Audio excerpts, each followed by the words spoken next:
SMP Negeri 2 Limboto, Kabupaten Gorontalo, menggelar pembelajaran tatap muka terbatas. Siswa yang masuk di lingkungan sekolah diwajibkan memakai masker, mengecek suhu tubuh, dan mencuci tangan.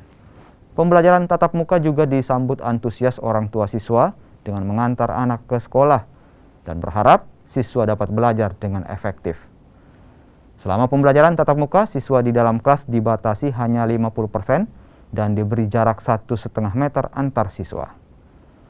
Data Dinas Pendidikan dan Kebudayaan Kabupaten Gorontalo, dari 127 sekolah menengah pertama, 72 sekolah diantaranya telah menggelar pembelajaran tatap muka.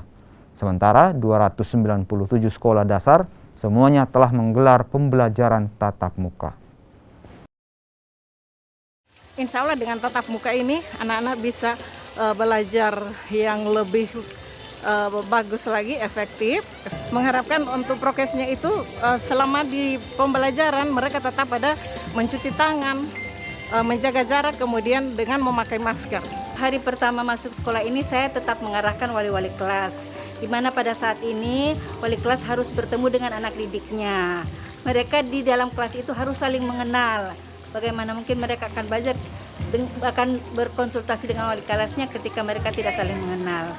Selanjutnya untuk pembelajaran secara bergantian 50%. Jadi hari ini 15 orang, besok lagi 15 orang untuk bergantian pembelajarannya.